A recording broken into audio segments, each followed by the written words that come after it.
बंटी कबूतर और बिंदु चिड़िया अपनी जिंदगी में बहुत खुश थे।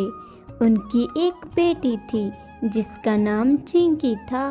वह छोटा सा परिवार बहुत खुश था, लेकिन ना जाने उनकी खुशियों को किसकी नज़र लग चुकी थी।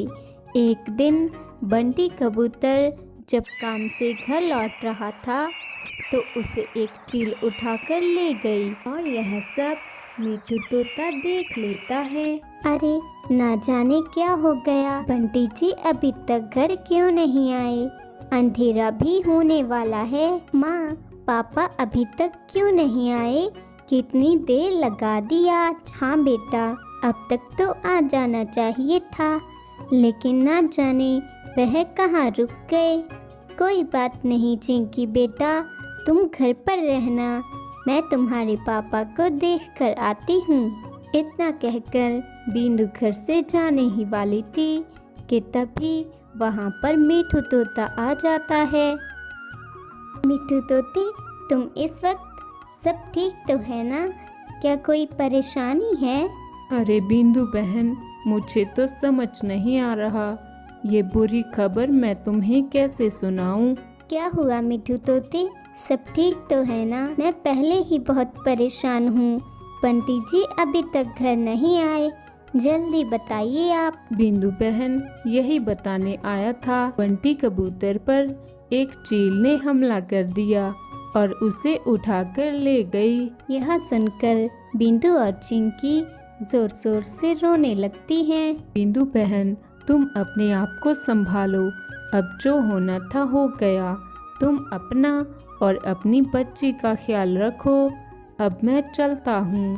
ऐसा कहकर मिठू तोता वहाँ से चला जाता है। कुछ दिन गुजर जाते हैं, लेकिन अब बिंदु की हालत दिन ब दिन बिगड़ती ही जा रही थी। अरे अब मैं क्या करूँ? मैं कैसे अपना और अपनी बच्ची का पेट पालूंगी? मेरे पास तो कोई काम भी नहीं है, घर में कुछ खाने को भी नहीं है, मैं चिंकी को क्या खिलाऊंगी? ऐसा कहकर बिंदु चिड़िया बहुत उदास हो जाती है। लेकिन तभी वहाँ एक चिड़िया आती है। वह बिंदु की बचपन की सहेली थी जिसका नाम रानो था। अरे रानो, तुम इतने दिनों बाद कैसी हो तुम? मैं तो ठीक हूँ, लेकिन तुम्हें क्या हो गया? इतनी कमजोर कैसे हो गई तुम? रानो की बात सुनकर बिंदु चिड़िया बहुत दुखी हो जाती है और सारी बात रानो को बता देती है। लेकिन रानो काफी अमीर थी। वह बिंदु से कहती है, अरे बिंदु, मैं तुम्हारी कुछ मदद कर सकती हूँ और तुम यह लीची भी रखो, मैं तुम दोनों के खाने के लिए ही लेकर आई थी। अरे रानो, तुम यह इतनी सारी लीची कहाँ से लेकर आई? मेरे पति इसका व्यापार करते हैं और वह अपने खेत में बहुत सारी लीची उगाते हैं, जिससे हमें बहुत मुनाफा हो जाता है। दोनों चिड़िया आपस में बहुत सारी बातें करती हैं और फिर रानो चिड़िया वहाँ से चली जाती है। चिंकी बेटा, ये लो, ये कुछ लीची खाओ, आज का दिन इसे ही खाकर अपना पेट भर लो। अरे ऐसे रोज रोज मैं कहाँ किसी से खाना मांग कर लाऊंगी? मुझे कोई ना कोई काम तो करना होगा।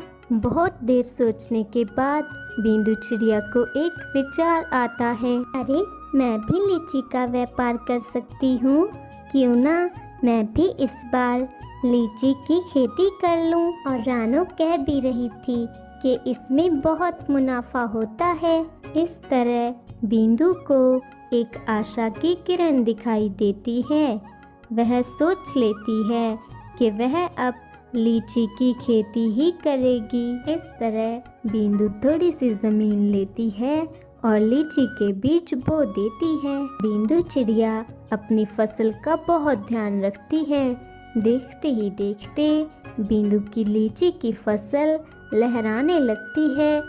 यह देखकर दोनों माँ बेटी बहुत खुश होती हैं। माँ, हमने लीची उगा तो ली, लेकिन इन्हें हम शहर कैसे बेचकर आएंगे? इतनी सारी लीची तो हम पक्षियों को बेच भी नहीं सकते। हाँ चिंकी बेटा, लेकिन अगर भगवान ने हमारी यहाँ तक मदद की है तो आगे भी वही करेंगे।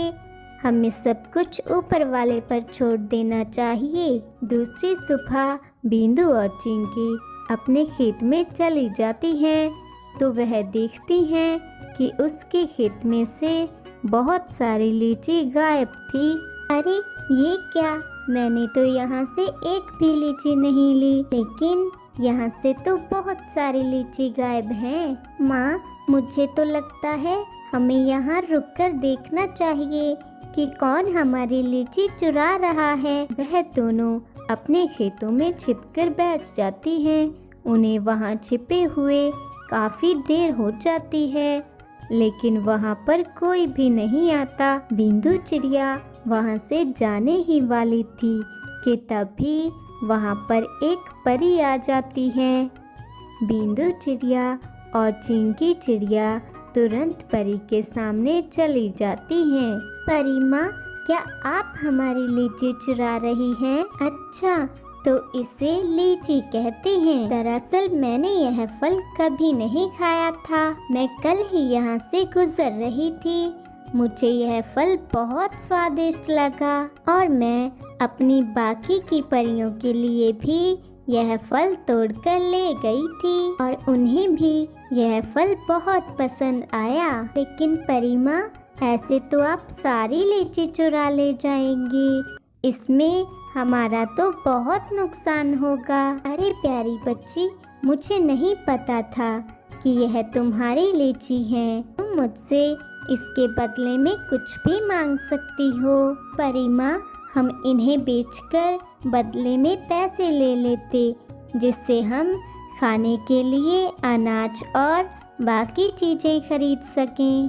अच्छा, तो मेरी तरफ से यह बैग रखो, इसमें बहुत सारे पैसे हैं, जिससे तुम्हें कभी पैसे की कमी नहीं आएगी। इस तरह बिंदु और चिंकी बहुत खुश होती हैं और परी को इसके बदले में सारी लीचियां दे देती हैं। दोस्तों, अगर आपको हमारी स्टोरी अच्छी लगी तो स्टोरी को लाइक और कमेंट करके ज़रूर बताना।